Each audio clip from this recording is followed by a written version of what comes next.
Today on Media Moolah, the podcast where we dive into the future of media with a focus on monetization and growth, we'll be talking about affiliate fraud. And I'm very happy to welcome Ishtvan Torpoi. Hello Ishtvan, how are you doing today? Hey Ronan, thank you for inviting me, for having me here. I'm doing all right. I hope you are as well. And yeah, I can't wait to discuss this actually it's a pretty big topic and we don't talk about it enough. So I think recently things did pick up a little bit. So there's more and more content coming out about it, but it's still like a very small part of everything that's out there. And I think we do need more emphasis on this as an industry. Sure. Yeah. So your name came up actually during a recording of my podcast with Razvan that I had a couple of weeks ago, who mentioned you and that the fact that you're talking a lot about affiliate fraud on your LinkedIn profile. I'll put the link in the description. So should we say that you're the Batman of affiliate marketing, trying to fight the hidden forces in this industry? Well, actually, okay, I wouldn't really do it as a Batman because Batman has Robin, and so he's like his sidekick, and I don't have a sidekick, I guess. I have some good acquaintances now or almost friends actually, that we built these relationships across, I guess, over the last year or something, actually because of LinkedIn, yeah. But the actual idea, so what I would call myself is the sheriff, because I'll just quickly start with a little story how this started, but basically, when I was working at agencies. It's kind of funny, so I have my own agency now, but I started at a small agency, went to a big corporate agency, always affiliate marketing, by the way. Big corporate one, then like a medium-sized one in the Netherlands, and I learned everything along the way. So I always was the kind of guy that wants to learn everything. I want to know everything. If I need to fix something, I don't want to wait for other people. So basically, very hungry for the knowledge, and so that I can become like a true expert, what people like to call, right? So I wouldn't even call myself an expert. I would just call myself, what others have called me before is like super specialist. So I'm cool with that. I'm okay with that name. But the thing is, what happened, I guess, over the years, and I think I started noticing it even more when I left the last company that I worked at, because I went freelance 2 years, then I opened my own agency, and now for 1 year I'm actually like freelance/agency owner. Because I still want to do freelance things so that I can keep my hands dirty. Otherwise, I lose touch with reality as well, and I can't produce all the content that I'm producing, right? Because it's all based on real life experience. But what happened was at the agency. So the last agency, I don't know. It's always been like we basically have to perform. So clients have certain expectations, and they don't always pay attention, right? So then you can basically pull off certain things that you might know or don't care about, or just kind of close your eyes and say, yeah, it doesn't matter, client doesn't know anyway, so we'll just do it. I thought always to myself, but I don't want to do that. So I don't want to lie. I don't want to have my name associated with these, like, let's say, bad practices and stuff like that. And that's the whole reason why I basically went freelance, because I didn't want to have to deal with like politics of an agency, kind of thinking about the agency, what's important for them. No, actually the brand is more important, and then the affiliates too. So that whole landscape, because without the brand, you're not going to have affiliate work, and then you as a specialist can't work and don't have a job and don't have money to pay your bills. So basically for me, the brand was actually the most important thing. Since I started to pay attention a little bit more, how should I say this? Since I went for myself, I realized that my whole idea of how affiliate should be run is a little bit harder to do, obviously, because I kind of make my job harder than I should. But at least 5 or 10 years from now, if somebody looks at my programs that I used to manage, I can just with my hand on my heart say, I'm proud of this. This is what I've done. You can't really destroy me for anything because it's been a clean show. And then I realized, hey, but maybe because I'm so against these bad practice things, and I don't want to close my eyes on it, and I want to respect the brands, and I want the brands to respect me, and not like if they quit 2 years, 3 years later, somebody else comes along, checks the account, and it says, hey, what's going on here? I don't want those kind of things happening. So that's where the whole sheriff thing came to exist. I had a really, really, really bad website back when I started off. I just created one. I made like an avatar, AI-based avatar with my face, with a sheriff hat and everything. And I said, you know what? This is going to be my image. So the sheriff, so not Batman, but sheriff. Okay. And let's fight the cowboys. So actually, because a lot of people nowadays still they think, hey, but isn't affiliate like a cowboy world? So that's kind of that image of what people think affiliate is, because yes, it actually is quite often. I thought, okay, I'm going to merge those things. So my vision, like a sheriff, to catch the bad guys, to clean things up, plus that idea of what people think affiliate is, it kind of worked perfect, and that's why the sheriff came up. And now I have nothing of that sheriff thing, because the avatar, people used to think, oh, the cowboy from LinkedIn. I said, oh man, here we go with the bad association. That's exactly what I don't want to be. And so then I removed that one and basically, just put my real face on it and clean things up. And now we're like, basically a really serious player. So sheriff is the best description for me. Makes sense. So just to make sure to really give clarity to our audience, your agency work is basically you help brands grow their performance or their sales from affiliate marketing. Okay, correct. That's what you do. You're not specialized in like catching affiliate fraud. You're just managing program in general. Yes, and catching fraud is one of the big parts of it, so that we can maintain the quality. Okay. We actually had a call yesterday with a client. They were also, because they're very brand protection focused, so they have like a good idea of, like really good idea of how they want to be perceived as a brand. And they're a bit like they have some scrutiny on certain affiliates, even though they're like good affiliates actually, but they just think they don't fit because of some small reason somewhere. So that just goes perfectly hand in hand, because we could easily defend this and we could easily explain why and how, and like all these brand protection measures, all these rules, all this enforcement, all this stuff. So that was just a perfect case of brands being strict about certain things, and we can easily comply. We don't have a difficulty with any of that. So that's why brand protection and all this anti-fraud stuff is a big deal for us, because it helps everyone in the long run, basically. As you said when we got started, I think it's really important to openly discuss the topic of affiliate fraud, because everyone know in the industry that it's happening, but it's still something that it's not so much talked about. How do you explain that? That's such a difficult question, man. But it's I guess we have to answer this. So basically, in all honesty, I think it's two things. It's mostly it's about just money, to be honest. So it's actually, at the end of the day, it's about money. It's about people wanting to keep their jobs, things like that. So I'm going to explain a little bit what that means. I think from my perspective, there's two parties that are heavily involved in actually allowing this to happen. There's many reasons why this can happen. I can name a few in a sec, but it's it's agencies or in-house specialists that are doing this work, and networks, so affiliate networks. And then I'm talking about basically every network out there as a default rule, right? So there's obviously exceptions. There is some that are like very, very serious, that do actually take this a lot more serious than many others of their competitors. But in general, it's those two players that are causing this problem, because the networks, obviously, the more revenue is recorded through the affiliate channel, the more revenue they make, right? So they have a conflict of interest. If they would completely like shut this down and basically remove all of this, they would lose a fair chunk of their revenue. So that's just the reality. But then again, they can't be fully held responsible, I think, in my opinion, because they're just like a tracking platform. If they really sell you the service of providing like an actual account management service, and they promise to you that they will take care and that they would, but that doesn't really happen that often. If you just take the whole full scope picture, obviously there are brands like, spoke to a network, I think 2 weeks ago, and for one of their accounts, it's like a big global account, they have like 12 people working on it at the agency. So there, I would expect that they really do take this stuff serious, and that they have all these measures in place, they have all these tools running. Like I would expect that. I mean, obviously I don't know because I'm not in there, but that's something I would expect. But most brands don't have that kind of level of support, and like, let's say, even strategists from an affiliate network's perspective to help that brand to do that. It's like a huge brand. I mean, like, you know it, everybody knows. I don't want to say the name, but everybody knows this brand. And they also then work with the team at the brand, right? So that brand seems to be taking it a lot more serious than it should be.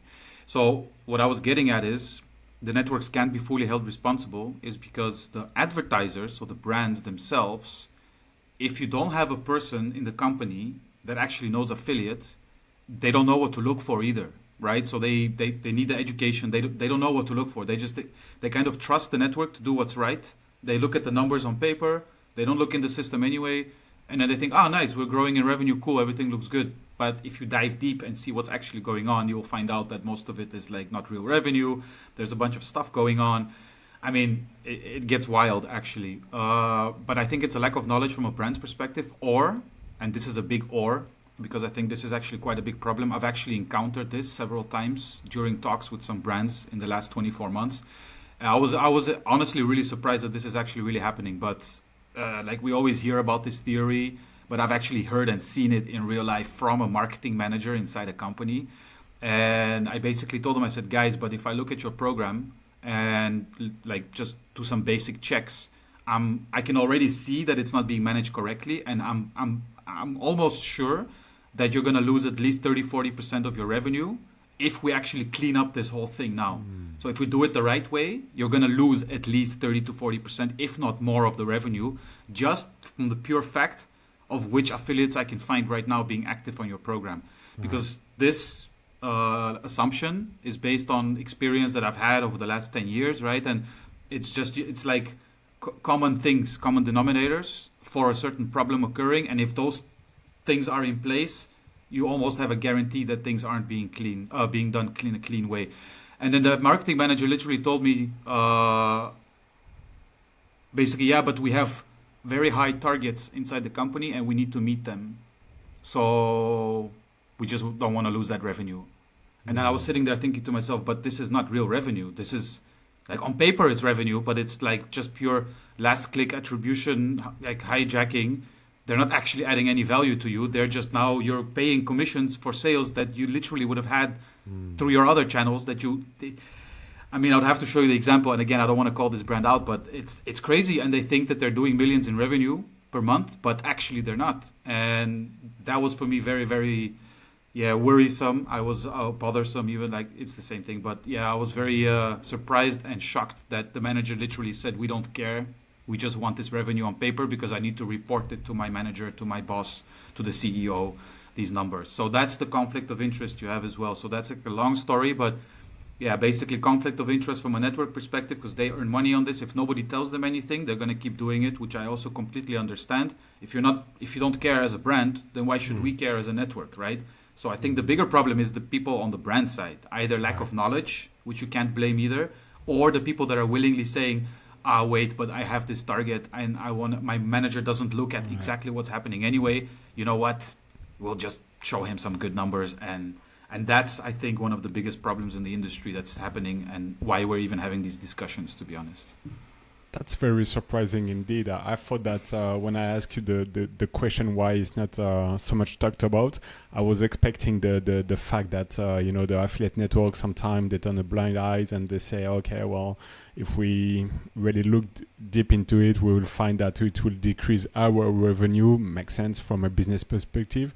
But from a brand perspective, from an e-commerce turning like not looking into the fraud just because you need to report like a big number to your boss, I'm guessing it's like for big brands where they have like it's easy to lose the information.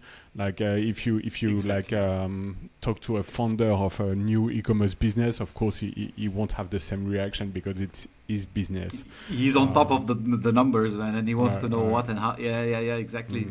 Exactly. And so that just real quick, it's exactly what you said. So it's usually really big brands that have this problem. Sometimes also medium ones, but I don't know if I should say the name, but I've posted about them a lot of times on LinkedIn. So if you guys do the research, you'll know who I'm talking about. But basically, those guys that I think at like the worst point a few months ago, they had like 160 ad hijackers in their program, and they're still active. So they don't have 160 now, but they're still active, and it's been going on for years. And this is like a huge company. Like everybody knows this company, like everybody, and that's purely what you said, corporate style. People don't really have time to look at all the details. So basically, let's let's see if you have the growth on paper, yes or no. So yeah. And let's say you cut out like 30% of the revenue. Maybe the marketing budget will decrease next year because your boss will say, well, you decreased the budget by 30%. So now you don't have like, you don't have 100% of the budget from last year, but only 70%. And, it makes sense from that explanation makes sense, but it's terrible from a business perspective. I mean, it's a waste. It's a complete waste, and on top of that, it gives a really bad reputation to affiliate marketing, which, to be honest, the industry doesn't need that. It has always been a bit like that. I don't know, like in France particularly, but you're working international. We didn't mention that, but which are your main countries of business? I would say tier one for us is like Europe, so Western Europe, including the UK.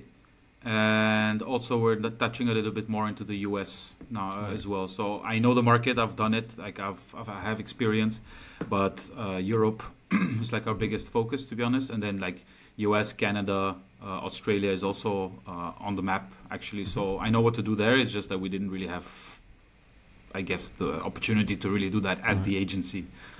But yeah. I see. And do you feel like a lot of your clients or prospects are coming to you based on previous bad experience, maybe with fraud? They had like a bad experience managing an affiliate program, and they say, well, affiliate marketing is really scammy industry. I don't want to get back into it. And then they see your post on LinkedIn, you talk about affiliate fraud. That's how you hook your client. Is that like a big component? Honestly, I'm just trying to think of like the last couple of them from the last, let's say 3 to 6 months.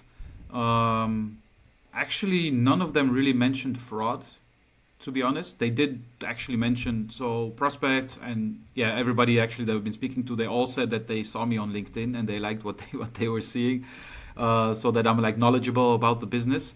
But fraud was never really the conversation. However, what it does look like, and the funny thing is, like, it's quite interesting, is the last couple of clients, they're not oblivious to affiliates. So they actually already know some things. One of them already had a program, by the way, but it wasn't expanding because they didn't have enough resources internally to do it. But the people actually know what's going on, so they understand. And if we would do something that's not allowed, they would also notice this. And it was never really part of the discussion in the first place, because they already, maybe because they saw the fraud stuff as well about me posting, they know that we're on top of this.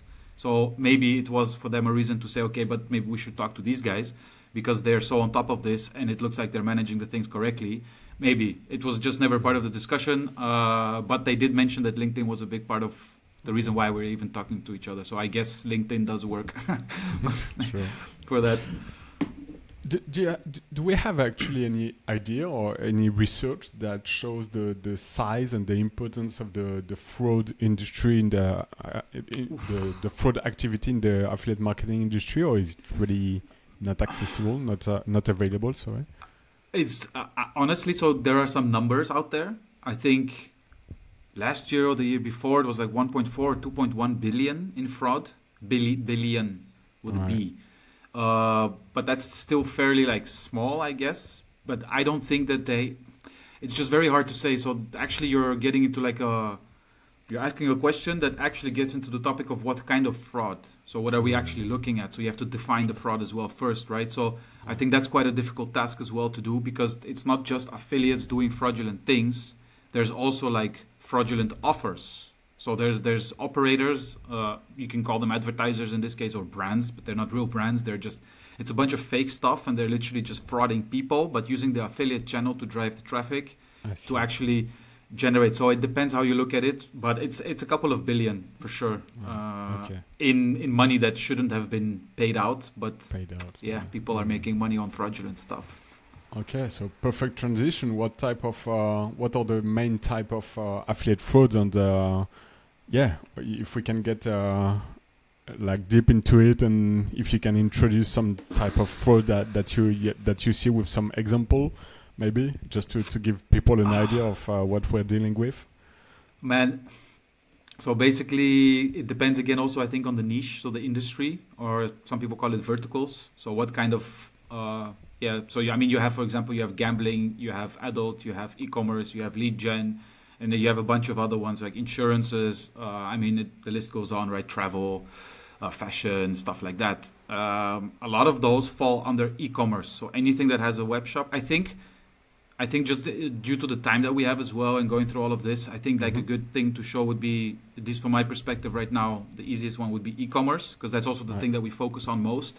We can, and I'll also mention a couple of things from like other industries, which you should also, I guess, be aware of. But affiliates performing fraud, there's a couple of, I would say, main types, which is, again, it depends how you define fraud, to be honest. So from my perspective, this is actually where the problem starts as well. So let's just stick to e-commerce for now, because again, there's different rules for different industries, different verticals. In theory, it's kind of generally the same, actually. So if you as an advertiser say we allow this, we don't allow this to be happening, so in your program terms and conditions, right? So like your merchant profile or literally your terms, so it depends on the network again and which section it is and things like that. But basically, every affiliate, when they apply to a program, they have access to what the brand says is okay and what the brand says is not okay. So one of those things that they clearly, should be saying is, what are your policies on brand bidding? So obviously a lot of brands, again, just from an e-commerce perspective, a lot of brands, they don't like affiliates participating in the auction insights. So from Google's perspective, Bing, whatever, so search engines, to do brand bidding, because they're like, yeah, but we're buying that traffic. Maybe some of our competitors are buying traffic. We have enough of competition on our brand name anyway. We don't need our affiliates doing it too, increasing our CPCs and also earning higher commissions on their conversions than we would be paying ourselves. So I can give you a recent case, and I'll get back to this one in a sec as an example, because I mean, it was it's crazy. The guy's making so much money off, like, to me that's pure fraud. But basically, the brand is paying, like, let's say a bit less than €2 for a conversion on their brand keywords, right? So their average, I think it's like 12 keywords or something. The affiliate is making €27 in commission. So you can already see the big difference here, right? Because you have a different payment model in affiliate. This guy is doing pure like brand bidding, and it's doing actually a bit worse than that. And he's making 27 for each conversion, and the brand is themselves only paying €2. So why would you pay your affiliate €27 when you can pay €2 from your own Google ad account, right? So I think that's one of the biggest things in e-commerce in any case that's happening. And I think in general that would be like a big thing if people would really be paying attention. But in e-commerce, it's especially big. So brand bidding. And the problem actually starts is when brands don't mention this correctly in their terms. So if the brand doesn't have this set in their rules of the game, then why would the affiliate care? So let's just be honest about it, right? So if I'm an affiliate, I want to make money. The brand isn't saying anything about it. I'm going to run it, right? I mean, that's what everybody would think, because the brand doesn't seem to care. Then I'm not doing anything wrong, actually. But then, so for example, a recent brand that we helped, so we took over the program. And the first thing that I obviously do is I always turn on like this monitoring, and then I check some stuff. I even posted about it. I have it as an example here as well. But basically, the top 3 affiliates were all doing brand bidding. And the funny thing is, technically, they were not doing anything wrong because the program terms didn't prohibit this. But when I speak to the main guy on the brand side, he says, but we don't actually want this. We don't allow this. Like, this shouldn't be happening. I said, okay, but you don't have it in your rules. So technically, so there you already have a dissonance, right? So the guy thinks it doesn't happen. He doesn't have time to check up on all this stuff. He's not properly monitoring this because he's got 1,000 other things that he has to take care of for all the other channels and things as well. But the affiliates are doing it. And then we said, okay, but I updated the terms right now. So I did it. From this moment forward, it's not allowed anymore officially. Right, so anybody that's doing it right now, from this moment on, is in breach of terms. So that's like a situation which happens quite often. Brands don't clearly say that, so then affiliates are not actually breaking any rules, even though it is considered as kind of a soft fraud.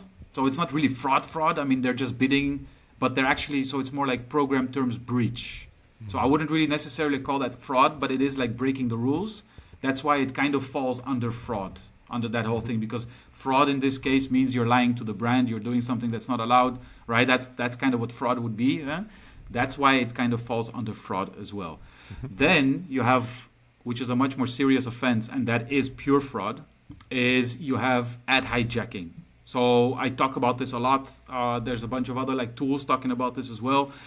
And what happens is the affiliate will set up the ad to look like the brand's ad.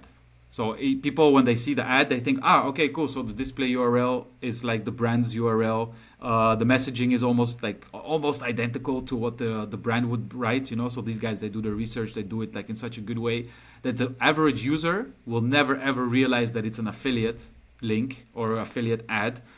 They will just think that it's the brand's ad. So then we have the same situation. So they're brand bidding and they faking the ads, right. Which then in turn, that's pure fraud in this case because they're imitating to be the brand, and the brand has unnecessary competition. And they're again like that example that I mentioned, €2 versus €27. That's the kind of stuff that starts happening. Right. So big brands, we go back to that previous part.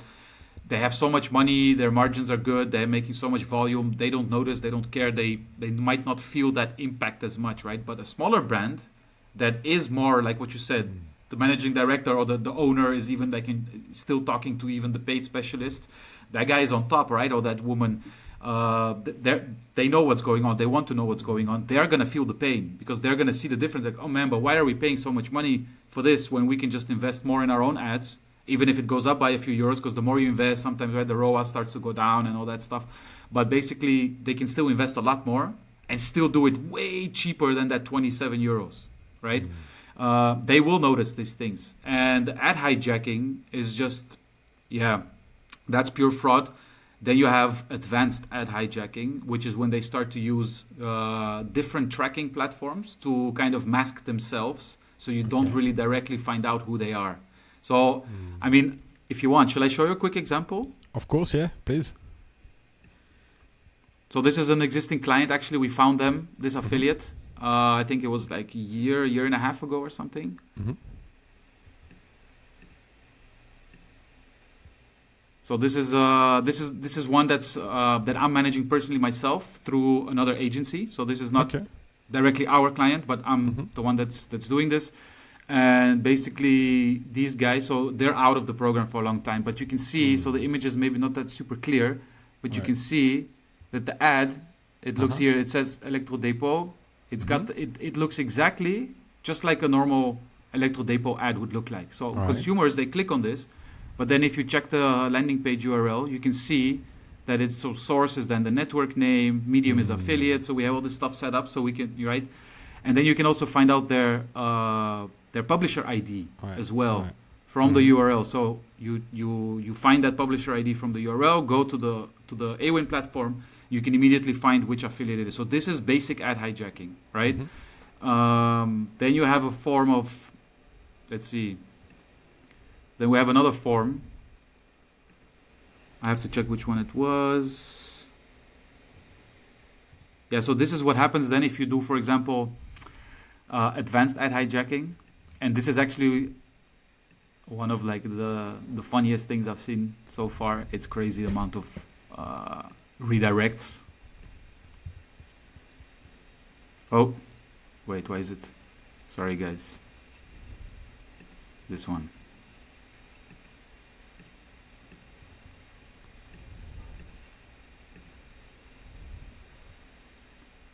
So you can see that from the first click, how many times it's being redirected through different platforms. And you can see that there are different platforms being used. I also had to black out some names because I don't want to... This stuff will get... we can talk about this later, but this is going to go into the database as well that we've created. But basically, this is what happens. So they mask themselves through different tracking systems, platforms, where you already can't really find out which affiliate it really is because eventually they're using like 4 different networks and maybe even like a different account from somebody that's not even part of your account. So they have access to your account through one link, but then they use that tracking link, change some values basically, and then this kind of stuff happens. So this is one of the weirdest things. But so just to make sure, the different links are all affiliate links, so they get multiple times the commission on different platform, Is that how it works? That can happen too, by the way. So they can include that. The clicks will be placed based on all these different. Man, that happens too. I don't have a screenshot of that one, but this was actually because this is not our program. This was me just checking some other programs. So I don't know how their setup looks like. So the thing is, you can deduplicate certain things. So if you're using, let's say, 3 different networks or 4 different networks, you literally just kind of make sure that the last click of the last network is the one that's going to get the commission. So these guys will get commission only once. But if you don't have deduplication, and again, I don't know because I don't know the setup. Like they might not write it down in the program terms. They might not. Well, nobody might know, right? So I mean, this is again what the problem is. If they don't mention this in the program terms, you're never going to know what the actual setup looks like. And also, there's also other setups. So, for example, like soft cookies, stand down. These are also going back. I'm going to stop sharing for a sec. Going back to networks, maybe closing a blind eye. The funny thing is, networks actually have tools and systems in place to avoid certain affiliates from hijacking that last click to try and earn commission on the sales that other affiliates actually brought to the. So, if there's other affiliate clicks in the journey. Within that cookie time frame, that last one that's purely just at the end of the funnel. So here we're talking about coupon sites, we're talking about browser extensions like Honey, things like this.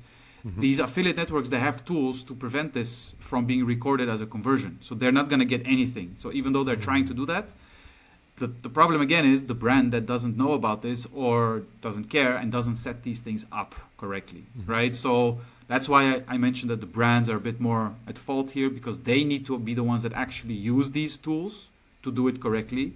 But yeah, this advanced ad hijacking stuff can get very complicated because you go through so many redirects that you just can't find out actually which affiliate it was that was doing it. And that's why we have tools. So we can link up some names in the description later. But so we have like Ad Police, Bluepair, Marcode, and then there's a bunch of other ones as well. I work with those, by the way. We use them almost daily. Really good systems. Like we monitor all the stuff. But these are the main things that are happening, at least from an e-commerce perspective. And then you have also a bunch of other types of fraud. I mean, the list really goes long. I mean, it's crazy. So we had a case. I think it started like somewhere towards the end of November. Funny enough, so for a brand that we're doing in Belgium, Netherlands, France, and Germany. And in the Belgian... a little bit in the Netherlands and also in France, we saw also some cashback platforms so that's a different type of fraud that's happening, right? But that's more by the users that are trying to do that. So there's a bunch of guys or girls and they think, okay, how can I make some free money? You know what? I'm going to sign up with a cashback platform. I'm going to go click on this stuff, try to earn so basically the cashback is because you get it in like points or money or whatever. And they basically never pay for the sales. So they would do them and then they say, yeah, I'll pay later, right? So you select that option, for example. So they in theory, the order will never get paid for. And if you approve that conversion, that commission, these guys are making free money because they never paid for that sale. They on paper generated 400 euros of order value, get let's say 10% commission. So they're going to earn $40. Sorry, again, cashbacks, they give a little bit less. So they give like 70% on average of that. So then you still get like 28 euros just like that into your account, basically. So and if you do that... This type of fraud is not affiliate. It's like individuals. I mean, yes, and they use affiliate to do it. Right. So that's also another problem. Yeah. Okay. And so there's people, or there are people in the market that say, it would be easier if we work with auto-sales validations.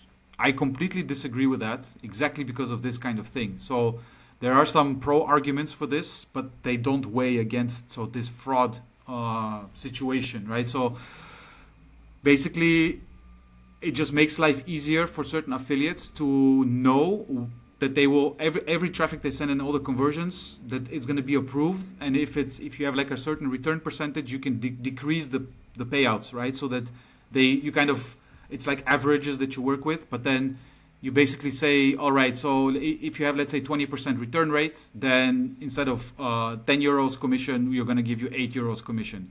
And then you keep running that. But that's, in my opinion, still not good, because what if the next month it goes the other way and you just let this run, then you're going to be overpaying on all those extra new fraudulent things.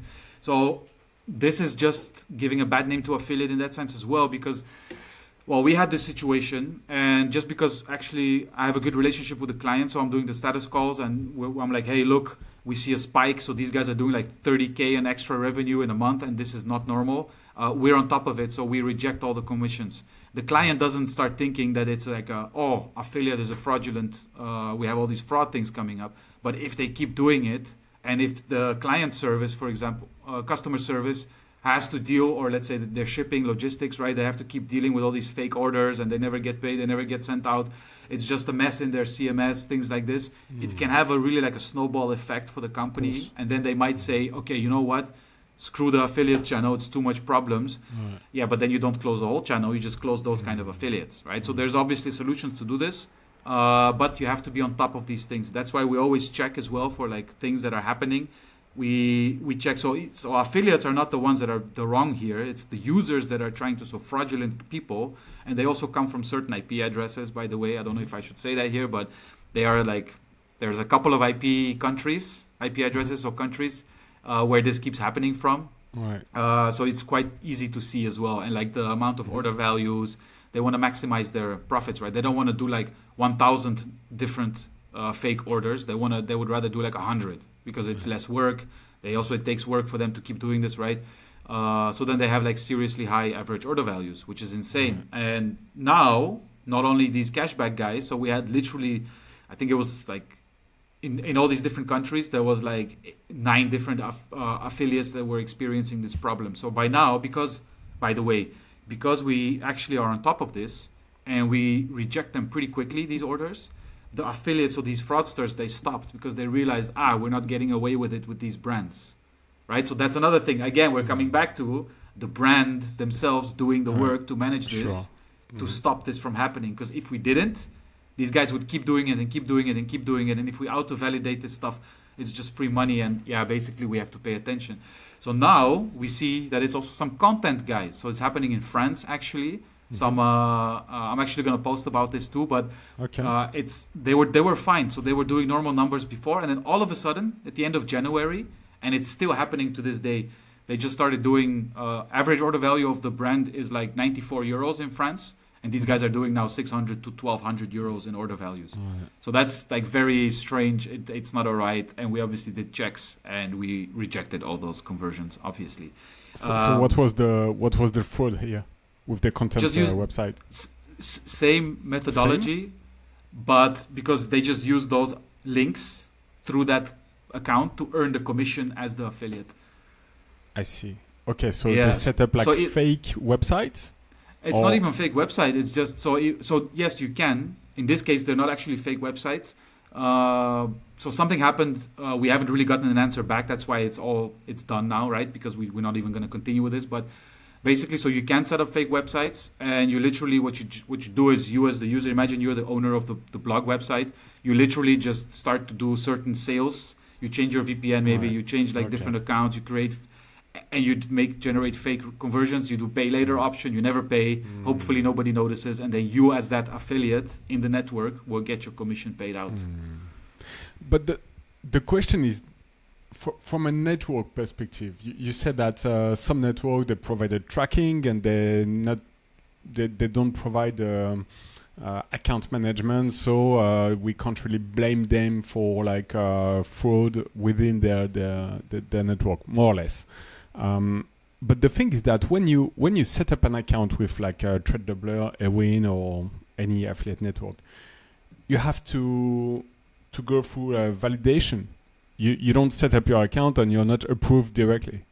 So you have to say, I'm a content website, I'm a cashback, I'm a PPC affiliate, I'm a retargeting affiliate, whatever. And the network, and I used to do that when I was working for an affiliate network, so I know you need to approve like one by one all the new application. And surely at this step, you can almost sense like there's something like scammy. When like someone applies and it's a really bad website and suddenly they start like from day one, you sign up, the other day they start making sales.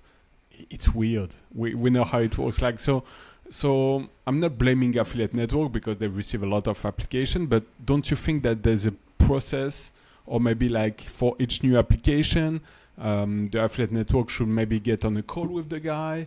And because a lot of fraudsters, they don't want to get on the call, they like really reluctant. That's exactly what I posted about this. Yeah. Okay, I didn't see this. No. So 100% correct. Yeah, no, I agree with you. So yes, we can't really blame them for all these things because the brand also has to take control of their own program.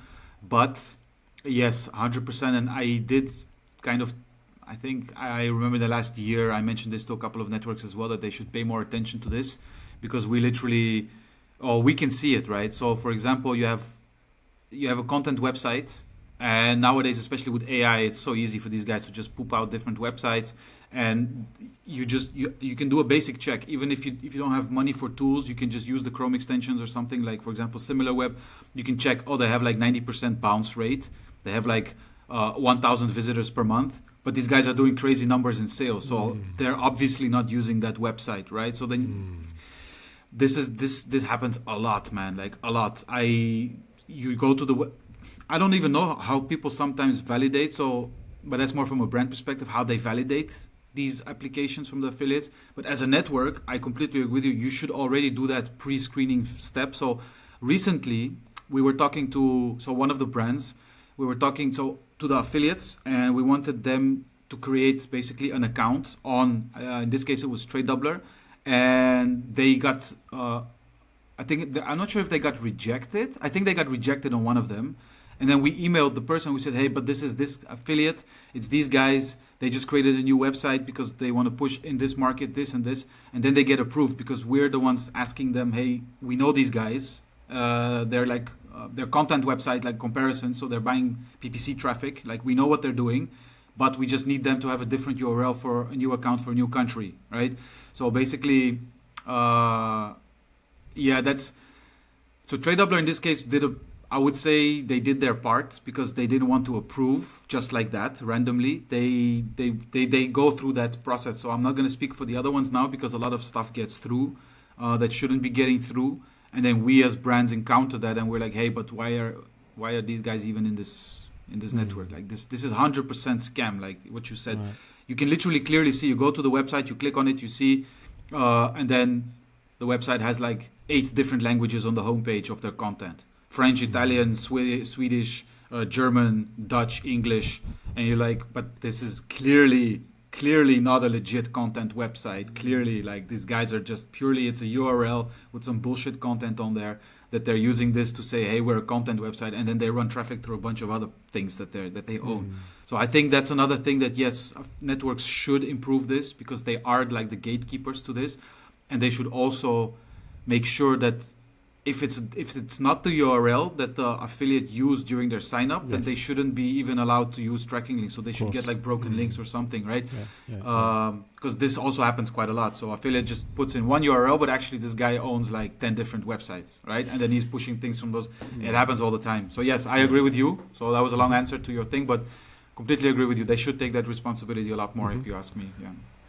So, as I mentioned, I used to work for an affiliate network in the UK, but it was from 2007 to 2009. It makes me look really old. But I'm very surprised, with our discussion that it didn't change much, actually, the fraud. I'm sure it gets more sophisticated.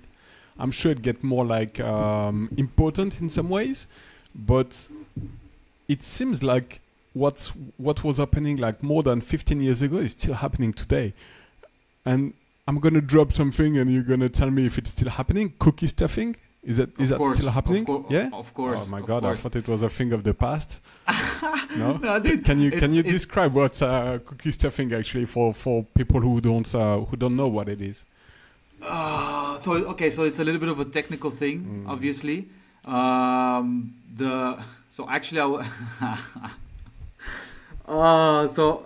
how should I say this? So let's use an example of like a newsletter, or you can even have, I think newsletter would be a nice example. You have, so you basically put in some iframes in there. So guys, just Google what that is.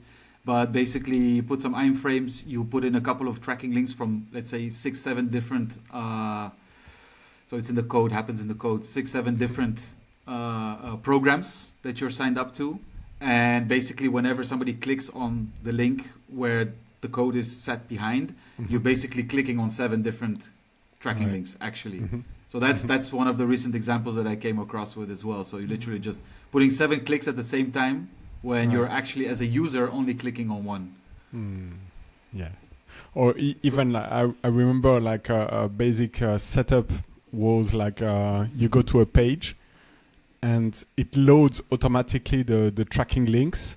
So instead of having to click on the affiliate link and then get redirected to the merchant, just the fact that as a user you visit a web page, an article, a post, you get like the tracking link load up onto your machine, so you get all the cookies. That's what you're describing. It's like a forced click, basically. Yes. And it was so funny because before you could watch like all the cookie tracking link like loading up on your machine, and then whatever. So let's take a really like concrete example. Your travel blog. You're managing a travel blog, and you say the best travel website to book your next flight, and then you talk about like Expedia, Booking, whatever. But instead of like getting paid if the user is clicking on Expedia and making the booking on Expedia.com, you load all the cookies for Expedia, Booking, all the competition, and then you don't really care because whatever the user is gonna book, you end up like getting a commission somehow. Because you put the cookie on their computer, and it used to generate insane amount of money for some fraudulent affiliate. So you're saying that it's still the case? Has it gotten more sophisticated, or did they find new ways to do it? Yeah, no. So wait, I think it's still pretty much the same stuff as from years ago. So I'm just looking up a recent case of such a setup. Give me 1 sec. No problem.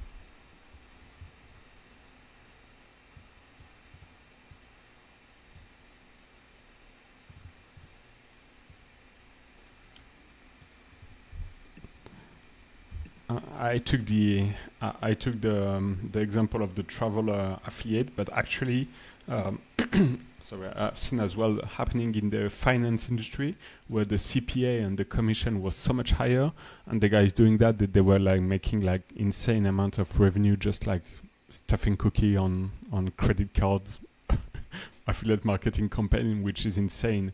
And but usually they get caught up pretty quickly because they generate insane amount of money for website that like coming out of nowhere. So it's pretty easy to catch up with this type of fraud, I'm guessing. Yeah, if you don't do it in a smart way, let's put it that way. So obviously, if you do it at the right times, you don't do it too often. You do it in moderate volumes. So imagine so that you're an affiliate that's doing like, I don't know, 100 sales per month on average over the last year. You're quite stable, or you basically shouldn't do it in such a way that you stand out all of a sudden. So that you're all of a sudden doing 500 a month, right? And they start asking questions. How did you do that? So it depends on the affiliate, how greedy they are, basically how greedy they are actually. So these are the things. So honestly, so that's something as well. Like we can't really always monitor this to like a perfect degree, but okay, so if you have like 20 of these websites that are active and that might be doing this, it's you can check. So you can go through the links, you can see what happens when you actually click on the link. You can also check the page structure, right? Inspect the code and things like this. But who's actually doing that, man? Who's actually going through all this? And then basically you can check which cookies were being saved on your device, let's say, right? Or in your browser or whatever. Or on the domain, so even first-party cookies. Who's actually going to click through all the content that's out there? And then, so a psychological example is, wait, but how am I generating sales from a website So, for example, what would be a good example? So I guess like, yeah. So finance. Imagine that you as an advertiser you only have loans for, let's say, cars, right? So you want to make a loan for a car. Let's just do a stupid example here. But you're getting it from a what's it called? A home improvement kind of website. So then you're thinking, okay, but wait, this guy's home improvement. He's making sales for cars. How is this happening? Let me. Where's the content? So let me see where the content is, right? So that's like the most stupid way that you can do it, in my opinion. Like you just literally old school, go check the website, talk to the guy. Sure. If he doesn't reply, obviously you know that he's not doing something right. You check the website. There is no content about cars at all. So how the hell is he ever convincing users to actually go and click on our link to go get a car insurance? Car loan, right? Right. So that, I don't know. Those are very like stupid ways of doing it. But if you have 500 of these affiliates, do you really think that somebody is going to go and then check all these guys individually? I don't think so. Or try to find a brand bidding ad somewhere. Try to find it manually. You might not be in that auction right there at that moment, right? So you might not see it at that moment, but it's actually happening right there. So to the next person doing it or whatever. So if you're not doing it at 8 or 9 o'clock in the evening, you might not find anything at all during the day, because these guys are also not stupid. They're not going to be running brand bidding ads on you at like 1 o'clock in the afternoon, because everybody's working, everybody's checking. So then they write it at 10 o'clock in the evening when you're already chilling at home, or at like 3 o'clock in the morning. And make sure they set those cookies through those clicks, and then if they convert right, then you get the conversions later. So yeah, it's I don't know. It's very hard. So I haven't really checked into this too much. So into how it's evolving, because a lot of it is just still the basic stuff that we already went through so far. So it's just it's happening so much that I would have to check that out. What's recently in the last couple of years, again, it's the kind of I haven't really stumbled too much on it, because I haven't been working with shady websites and shady affiliates. So I always want to know who's the person. I also hear people sometimes saying, yeah, but some affiliates, the good ones, don't want to get on the phone call. I haven't experienced that yet. So all the good affiliates, you'll get on a phone call. All your top affiliates, all your active guys.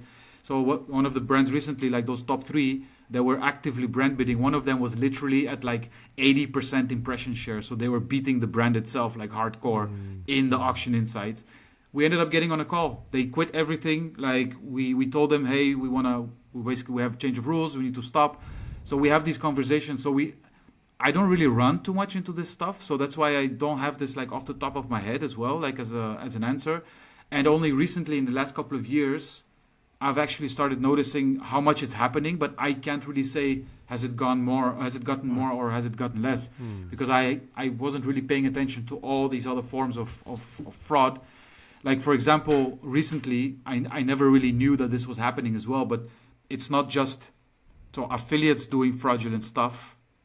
It's the actual operators. So they basically have this empty page, and what you do is you send them the code of the page. So you have affiliates, and they're usually like media buyers from like social media traffic and stuff like that. They basically use like they get the code for that website, which is like just a pure landing page. It's like a landing page, and they can enter. So it's pre-built with a payment module, with a price, like a block. A block to put an image of a product, to put a description, and then these media buyers, like, okay, cool. You know what? I'll just promote like a bullshit discount for, I don't know, some sneakers, or like a computer, or some hot trending product that's now out there. They create that page, they run bullshit ads on social media, and then basically send people to that traffic. People sign up, they leave their credit card details, and then they get nothing. So they don't get any products. They just literally left their credit card details, and now they're stuck to like recurring payments. So if you don't pay attention, you're going to be paying every month, I don't know, $100 for something that you never received. So you have not even just fraudulent affiliates, because those guys are fraudulent because they know what they're doing. So they're literally buying, and they're earning high CPAs, right? So people, if you make a very, very sexy ad, and it like you have 72% discount on these sneakers now. People click, they see the image. Oh yeah, I like these sneakers. They click, they buy credit card details, then they sit and wait for their shipping, and they never receive it. And trust me, a lot of people that for some reason they forget, they They just don't cancel. They don't pay attention to their credit card write-offs and things like that. And they end up they keep paying recurringly for something they never received. So those affiliates, they know that they're sending fraud. Basically, they're sending people to a fraudulent page. The providers then, so imagine that I'm an affiliate doing this, and I'm sending bullshit traffic to these pages with like fake credit card details, right? What happens is I forgot what it was called, the merchant ID or something for the payment providers. They get blocked at some point because you have a lot of these fake credit cards, stolen credit cards being used during these transactions. So imagine I just have I bought all these credit card numbers from a company somewhere from stolen credit cards, right? I have like 100,000 different credit card IDs and numbers and everything and codes. I do that. I keep sending that. Then those providers of those landing pages, they basically get angry for you sending shitty fraudulent traffic. So the fraudster is complaining about fraudulent traffic as well. And then they kick you out because they have to reset up the whole payment thing again. They have to create a new company ID and things like this. So there's a whole process. I mean, that's like pure theft from people. They're literally stealing money. And everybody that's pushing those, so the media buyers that are pushing those offers, they're literally helping in this whole business of stealing money from people and giving nothing in return. So that's just something that I never even knew existed, man, until like, I don't know, like a year ago, I think. Okay, I didn't know. So that was because I was always in white hat, man. I was always in clean marketing. I wanted to do clean stuff. So yeah, I only came into this field quite recently, and then that's why I don't have the answer to you as well of like on the rise or not, and what's like the most let's say a trend that's happening, because we don't experience it that much because we're so on top of all these things. Yeah. Okay. So without giving names, who are these fraudulent affiliates who are doing this ad hijacking? Is it like individuals? Is it like a former white hat affiliate who don't get enough money? Is it like people working in the affiliate network who knows how to navigate this type of fraud? Who are they? Okay, how am I going to answer this? So I would say it's basically like a network of different affiliates. They typically operate as sub-networks within bigger networks, and then they use basically certain websites. So I mean, we have a database, by the way, so we can include that into the link as well, description later. Description, for sure. So people can access it. It's a public one. It's open. It's nothing hidden. And there we actually name names as well. So we will name some players. And there's there's one group. They're based in the US, actually, funny enough. And it's like 7 different companies, I think, 5-7 different companies. And they're all sitting in the same street, like in the same block building. And they all have different company entities. And they're literally all buying PPC traffic, then sending it through the redirects, also through those networks which are part of that group. And then trying to claim commission on a bunch of things because people just don't pay attention. So I would say it's PPC buyers, because obviously these companies that have people sitting that know how search works and things like this. Then you have like these sub-network owners or operators and things like this. That's why I'm also so against coupon sites and sub-networks for the most part, because some coupon websites, they're actually good. So they're like legit people. I have my opinion about their business model and things like this, man. Like, they don't want to remove your content if you quit working with them. So for me, that's like unethical. Why would you keep the content? So they can keep ranking on it, so that they can then send that traffic to competitors. Then there's other players that are then buying, let's say, PPC traffic, even if you don't have an affiliate program with them. Thereby, there's a group of these people. It's always the same guys doing this. They literally buy PPC traffic on your brand's name, and then send it to the browser extension page to download. So they're buying that brand traffic to try and convert people to get that browser extension to get discounts automatically, blah blah blah, stuff like that. So, and if they're using a sub-network, by the way, as a tracking. So in the main network, so imagine going back to that soft cookie stand down thing where their cookies they don't overwrite the cookies of existing affiliates. The way you can get around this, and this is literally happening. So Honey doesn't do this, as far as I know. So Honey is like legit because it's also a big serious company, right? But then you have other ones. We will also mention this in the document, by the way. But those guys, they do use sub networks because the subnetwork is approved in the affiliate program of the brand.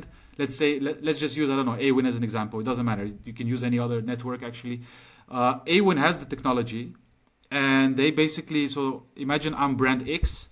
I have affiliate A as so a subnetwork. I approve them to my program. The affiliate A as a subnetwork doesn't fall per default under the soft cookie mechanism.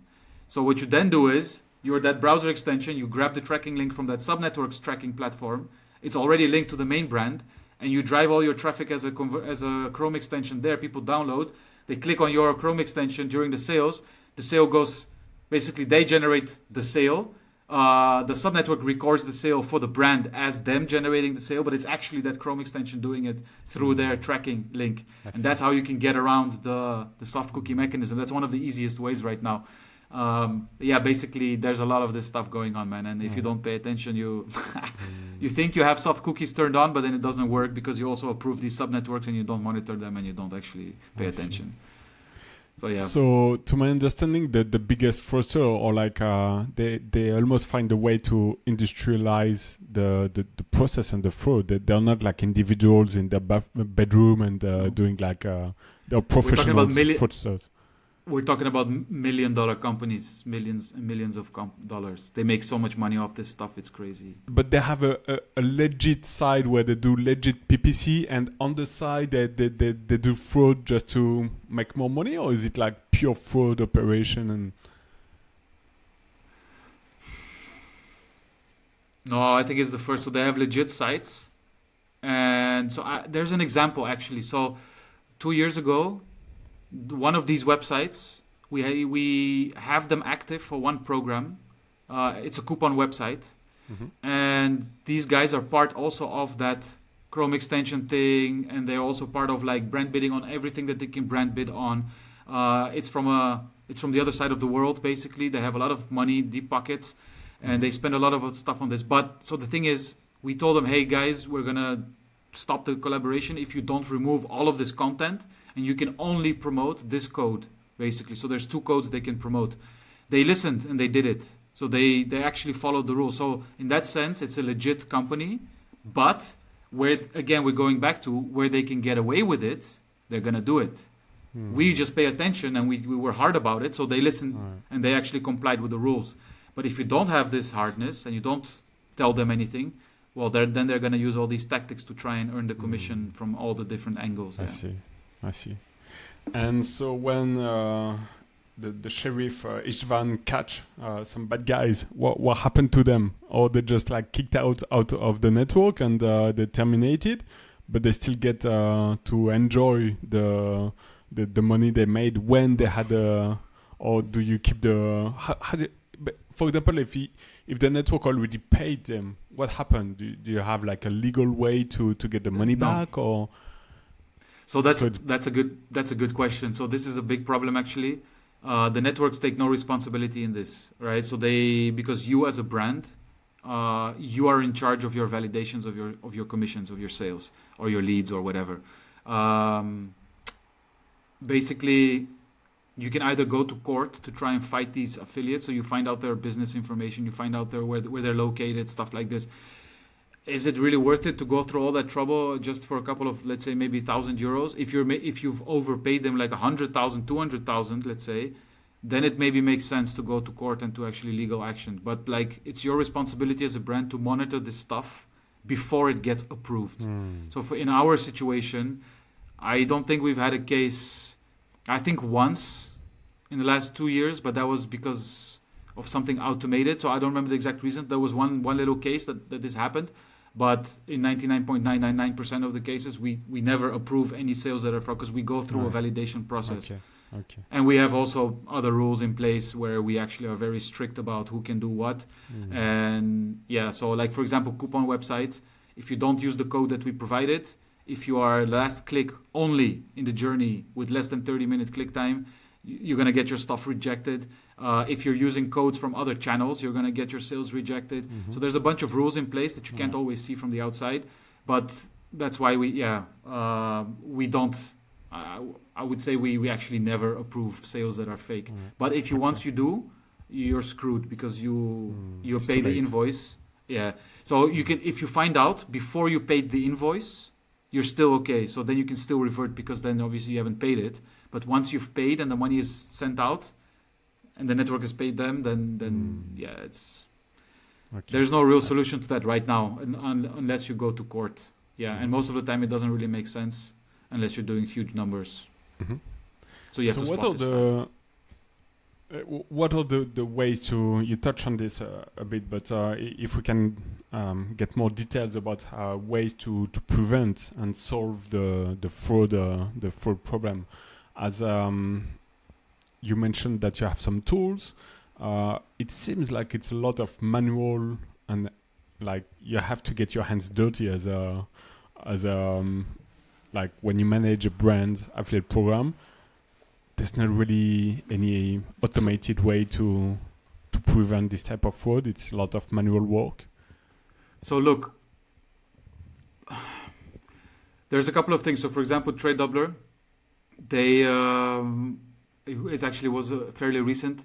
They sent out new contracts to sub networks because sub networks are like some of the biggest perpetrators because they're also just trying to earn money, and it's very hard for them also to, I don't know why it is, but it's, at least for us, it's also very hard to monitor what affiliates get access to the tracking links through their platform. So the subnetwork gets again, not per definition a bad thing, but most of them, they just want to make easy money and kind of hide things. So what Trade Doubler did is they have new contracts, and if you don't send certain information in your tracking links, for us to be able to see it in the main network, so in Trade Doubler, then they don't work with, so you're not going to be allowed access to the Trade Doubler platform. So that's at least a good measure from a network perspective, that you tell them, we don't work with you if you don't provide this information for all the clicks that are being set, right? However, so for example, people always say also, yeah, you sub networks, you have to, you just send the sub IDs or the affiliate names from their network, or the referral URLs and things like this. But man, you can fake that stuff too. You can just hard code it. You can just, it doesn't have, you think it might be dynamic, that based on whoever clicks that value changes, but you can just hard code it, man. So it's absolutely really depends how much effort the subnetwork and the actual affiliate want to put into it, but they can easily fake this stuff. So it's exactly what you said. You still need to have your hands in the game, because if you say, okay, we have soft cookies, we have basket freezes, so no more cookies can be allowed to be placed, like let's say 30 minutes during the person's checkout. There's a bunch of tools, right? So there's a bunch of systems that you can use. Voucher tracking, like you don't pay for conversions that, like, for example, if another code is used, you don't get commissions. If somebody else uses your code, that guy doesn't get commission. Things like this. So there's a bunch of tools you can use, but you cannot fully rely on the automation of all of this going right. So like what I said, if the subnetwork decides to fake, or that affiliate decides to fake their sub ID or fake their referral URL, and you don't pay attention, you might be getting some really shit traffic, and it's actually, you're still back at square one.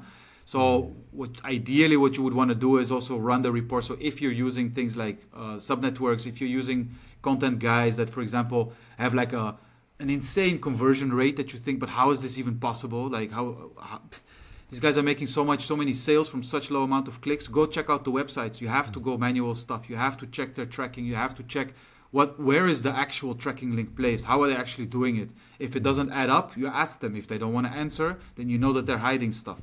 If, for example, recently also one guy, so he was literally using a URL of the brand, but they removed one letter, and it's like for the regular user, it looks exactly like the brand's URL.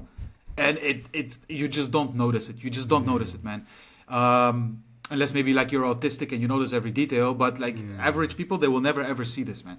So what the guy does is he literally bids on the brand. He puts this URL as the redirect URL. You don't land on anything. It's a pure redirect. And then you land on the actual brand's website. Yes. So this guy is literally, that's the situation of the €27 CPA. And he's literally doing absolutely nothing except for adding a redirect URL with a fake website URL that looks like the brand's URL, with the exception of one letter, which is very inconspicuous. And we asked, so can you please provide the Google Ads performance reports. So directly an export from your Google Ads interface. So we can just double check also what kind of data we see from your personal thing. Oh yeah, but it's very hard to do brand bidding now because of the rules that have changed. So we're not doing that. I said, but I have the data here. You were active in the last 7 days. What do you mean it's not possible and you're not doing it? And then it was silence. So, and then you know that it's not legit, you know that it's not correct. So if you're not transparent, so like there's other guys that were doing brand bidding and we told them, they stopped and we could see it clearly in the monitoring tools that they literally dropped off from that 80% auction insights, they went to 0.25, for example. There was only one keyword left because somewhere something got through. They killed that too and now they're at 0%. So those are the legit guys. So it's all about the communication eventually, yeah. So you have to get your hands dirty, check the websites, check the tracking links, do the export reports on the referral URLs, click on those referral URLs. Don't just trust it, click on it, see what kind of referral URL you actually got your traffic sent from. And again, if it seems too good to be true, ask questions. If they don't want to answer in details and honestly, then you know it's not correct. And then they're doing stuff that's not supposed to be happening. And I guess that's one of the value that you add as an agency owner to when you work with a brand. It's like this extra level of detection of possible fraud because it takes a lot of time. Everything you said makes sense, but if you don't know, you don't know. And if you're a brand that really needs to affiliate marketing, you're talking. Well, our discussion is a bit like technical in the sense we mentioned like brand bidding or cookie stuffing, redirect, stuff like that. It makes sense for us because we're in a bubble and we know affiliate marketing. But for a new brand, like they spend like maybe 90% of the marketing budget on Meta and Google, and then suddenly they start affiliate marketing and they don't really understand the ins and outs, and it's really easy for them to get fooled. So that's why I think without being too salesy, I guess that's one of the benefits of working with an agency like yours is to add this extra level of protection and as well understanding of the market, because I think when something is looking wrong, you feel it. It's like an extra sense that I can smell it, man. I can just smell it. Look at the numbers, and I already know basically. Yeah. So, funny thing is, so it's not just affiliates doing the fraudulent stuff. It's also my lights turned off. Nice. So basically, it's not just affiliates doing fraudulent stuff. It's also brands that are doing some shady stuff as well. So it goes both ways, to be honest. So there's okay. Maybe that's a different discussion for another episode or something. But you also have to pay attention. So a recent case actually that was pretty cool. They literally have it in their program terms. So, but the thing is, affiliates might not notice. You might as a network. So actually, I don't know in which network. I don't know all the settings for affiliates specifically because I do know that like in Awin, if we change the program terms, I think the affiliates get a notification as well that the program terms have been changed. I think in Tradable as well, and I think in a lot of networks as well, but or like in Impact also you get like contract change things, right? So you get updates. Yes. But what if you have somewhere a network? So this, I'm not sure about this specific network, but I posted about it. But these guys, there was an affiliate. He was running sales for this company. And then all of a sudden, he was doing like 90% less sales. So then he checked the program terms and he saw all of a sudden, all clicks which have a longer cookie time than 10 minutes will get rejected from affiliate.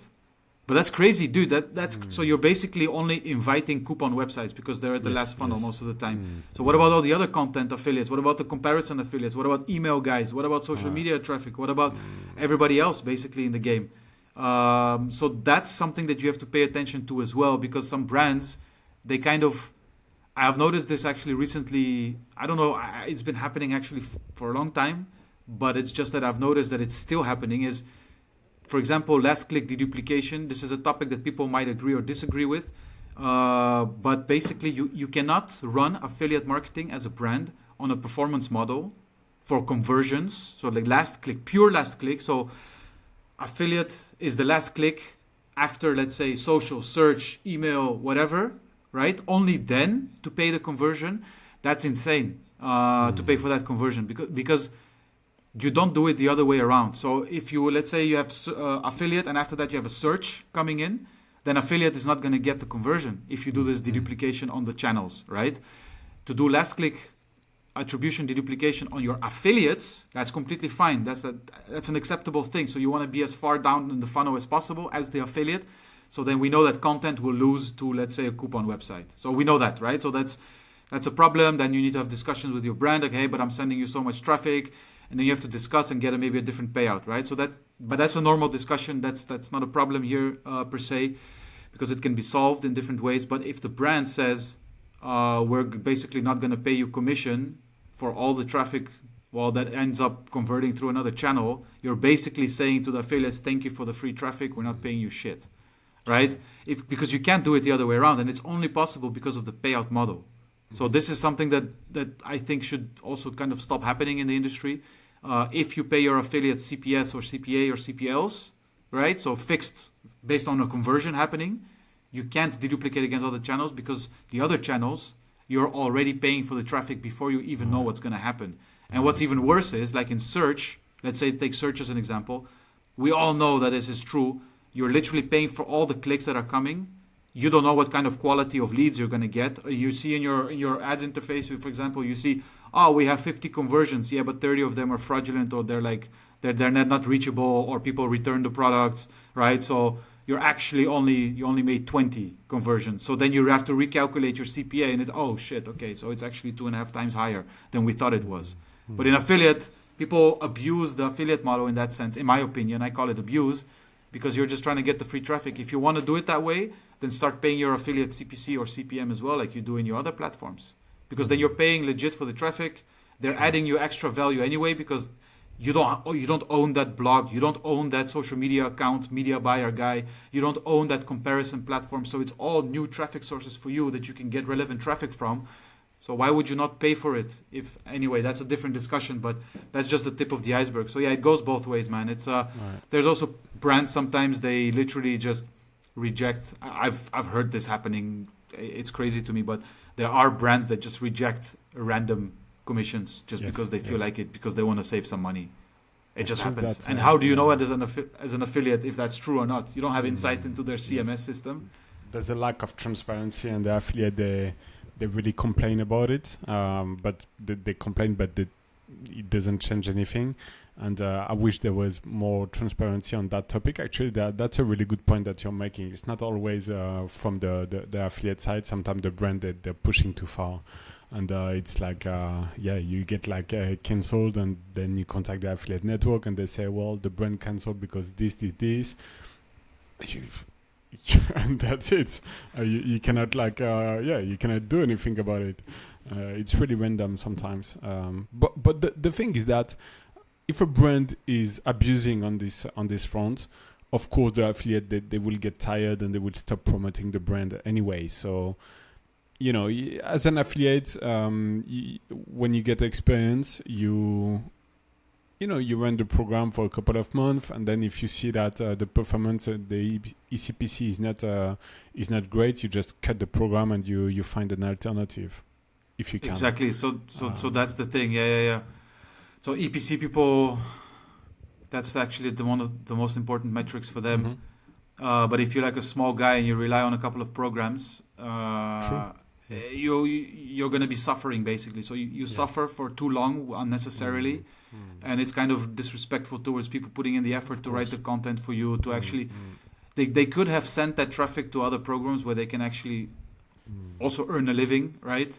But they haven't, because things were fine, and then they just took it as a normal, and then they find out, wait, but we've been screwed actually for all this time, because they maybe get to some inside information somewhere from someone, and they realize, okay, so we've been basically lied to. So anyway, that's again what I said, a different discussion for maybe a different episode, but it happens the other way around too. And from an affiliate perspective, we just have to stay vigilant as the brands. And in my opinion, if everybody would do it the way that, there's other players that are doing it the way we're doing it, but there's also way too many players that are not doing it the way that we're doing it, and that's why these people keep getting away with it is because Sure. there's just too many people closing their eyes to the problem.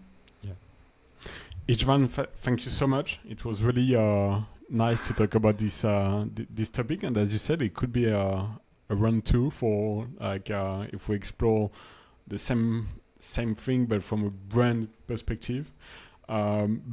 Before closing, do you have like 5 minutes for the closing question? Actually, I have a Okay, yeah, couple of course. yeah. Okay, cool. So you mentioned some tools, but is there like a tool or a service that you wish you had for your agency that doesn't exist yet, and that would make your job way easier? Oh man, okay, wow, putting me on the spot with this.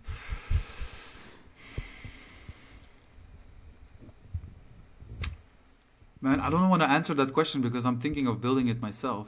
Okay. Keep it secret, and we'll put it live when it's done.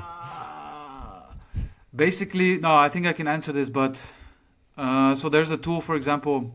So there's things that we do like manual. That when you do some manual checks, there's some tools that already exist, like redirect path, for example. You can check all the redirects happening. I recommend everybody to use that so that you can just verify what kind of things are happening in your programs. Then there's also things like Affiliatizer. It's not 100% accurate anyway because it misses actually recently quite a lot of brands. But you can see which network the the brands run on. So if you go to a brand website, you can check. These are all free Chrome extensions, by the way. But you can just check. Okay, so they're on Impact. So they're on Awin. Okay, cool. And then you know, as an affiliate or as a manager, when you're doing like new business or something, or you can check basically which network they're on or networks.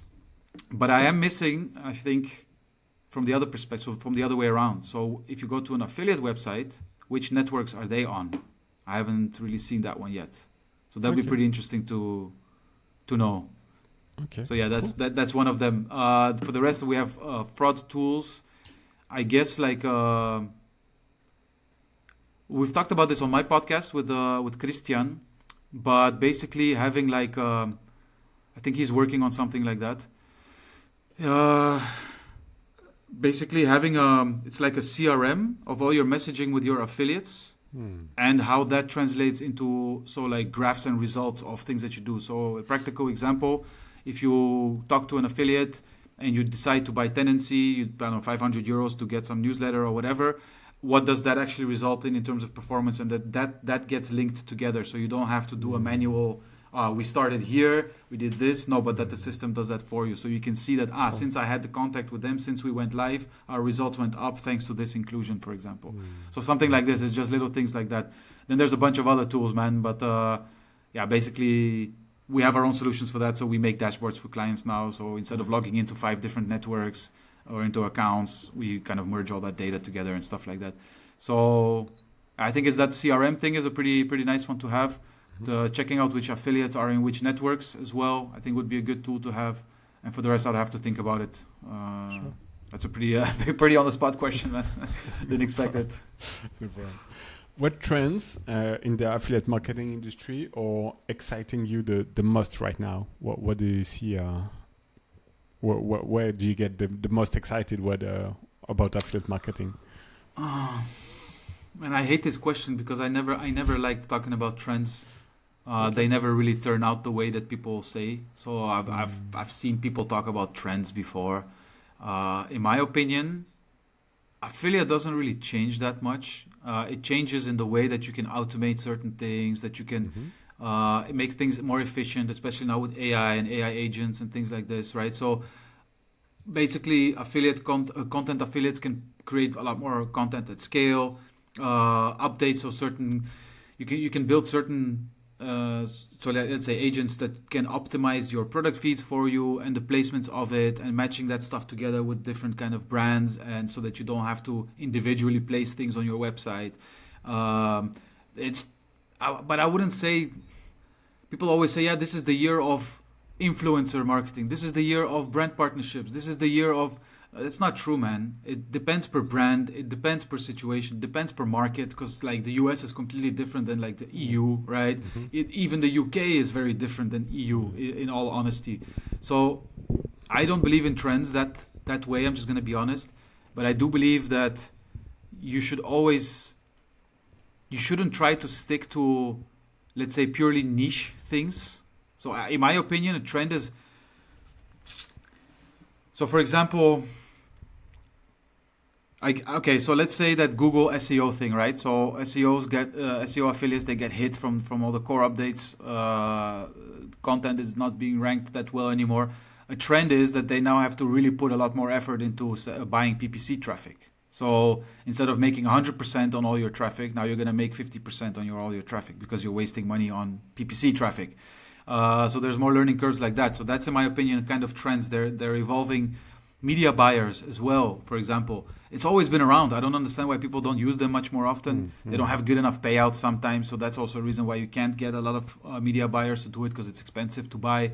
You can't like treat search traffic and social traffic the same way. You can't give the same payouts for those kind of things. But those are not trends, man. Those are just things. They're still happening.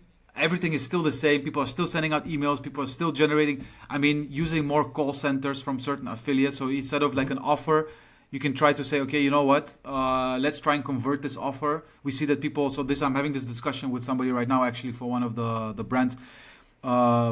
They're dropping off like severely on certain pages. So then we're thinking about, okay, maybe we should, and again, the brand doesn't really per se like this so much, but I do agree with the idea. Why don't we try to convert them through call centers instead of using the old school way? So those are I don't know if that's a trend or not, but you have to keep looking for new ways to convert. And I think you also talked about this with Razvan, but like one of the things that he was saying is using flyers from a moving company with QR codes, right? Yes. So, dude, we've been doing this for years, for like a few years ago, also from another company that's like selling bed sheets and things like this. You literally do that with your partners that are that talk about you because they use your products in their bed and breakfast, for example, their Airbnbs. It's the same ideology. There's nothing new to this. So I don't like these trends, man. I don't like this trend question. People always say this stuff, but I mean, it never, in my opinion, it never really pans out that way, man. It's just the trend is, with AI, you can just do things more at scale. You can make things more efficient. You need less manpower to get more things live. I think that's just a big trend that's happening. So if you're not using AI, because we're using it also in many different ways, we just made things much more efficient, man. So that's the trend that's happening. And this year it's even better, because last year was like the emergence of the AI. I mean, it started happening 2-3 years ago, but that was the first year where you could actually properly use it, I would say. And this year it's just scaling that even further. So I think that would be the trend, in my opinion. Using like, what is it? AI-based content for UGC, right? So for your TikTok accounts that you're also going to try and send affiliate traffic for, that kind of stuff. So those are the trends, man. AI is the trend, but yeah. Okay, fair enough. No, good response. Good response. I get your point. Which media or media group or perhaps affiliate that really inspire you the most, or that you really like working with? Like I'm gonna name something. I'm gonna name something local, because I think this is something quite unique, and it's more the mindset of what these guys are doing. Is we need more companies thinking outside the box. So what they did is it's a company called Mobile Vikings. They're in Belgium. They're actually a internet phone provider, so connections and stuff, right?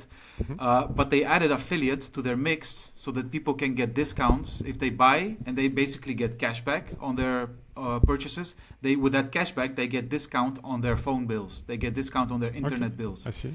But that's an old model already. But we still don't have anything like that in other countries. Like, I haven't seen it yet. Then also there's another one. So for example, Klarna. I like Klarna personally. I know some people there. If you do it the right way, it's a really good partner to work with. Obviously, but you have to do it the right way. You have to use the right things. But those guys, for example, I like the fact that they went from a payment provider, right, helping brands being the payment provider. They ended up adding also an income stream to themselves, and now we can use all that data they have from basically all their users that ended up, because people ended up signing up, and they have a bunch of active users. They ended up using affiliate as an extra source of income for themselves, and as an extra source of income now for brands trying to sell more stuff, right? So it's just one business model translating into like an affiliate business model. I think that's what I'm trying to say.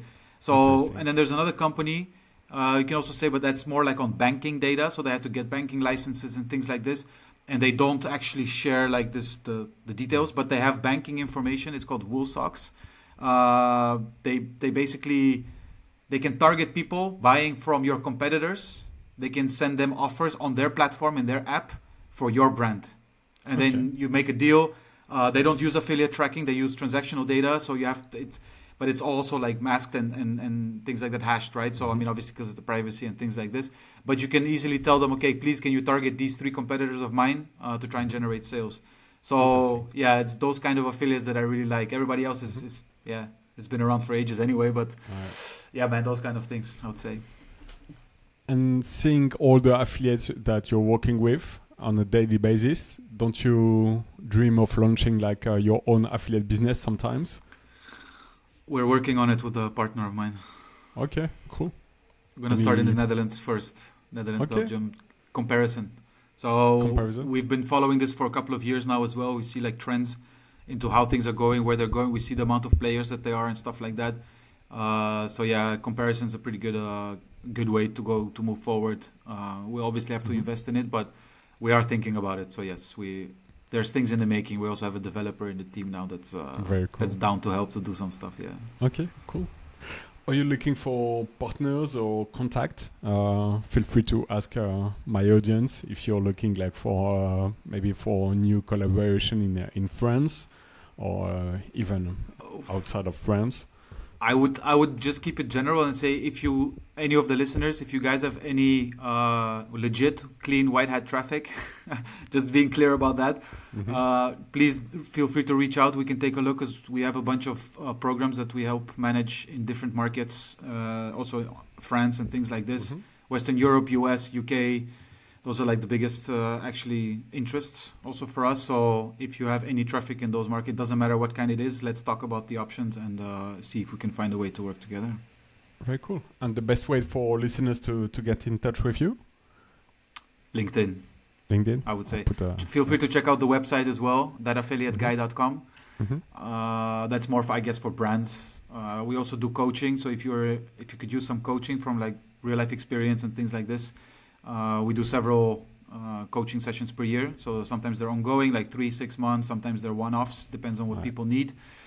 Feel free to check that out. And otherwise, LinkedIn is the main source of content that I put out. And by the way, everything I say is based on experience. And I try not to blow things up. I just try to say as it is. So be warned. Oh, for sure. Yeah, and I encourage people to follow you on LinkedIn because you produce quite a lot of content that you cannot find anywhere else. From what I know, so it's really cool that you share this type of information, and it was a pleasure to have you on the podcast. And I'm sure the people listening would be maybe questioning their dashboard and looking more into the affiliate marketing activity after listening to this. It's not like what I understand and what I can take as a lesson from this discussion, and feel free to correct me, that it's not rocket science to catch fraudulent activity, but it takes a lot of expertise and time. Basically, you really have to take it as a serious subject, even though even if you're not a big brand, or even if you think like your brand is safe from affiliate fraudulent activity. I think it's good practice to really be on top of that. Even if things are going smoothly, you never know. You can onboard a new affiliate and it will completely ruin your program if you're not attentive and careful. So I think it takes a lot of time and effort, but it's worth it, obviously.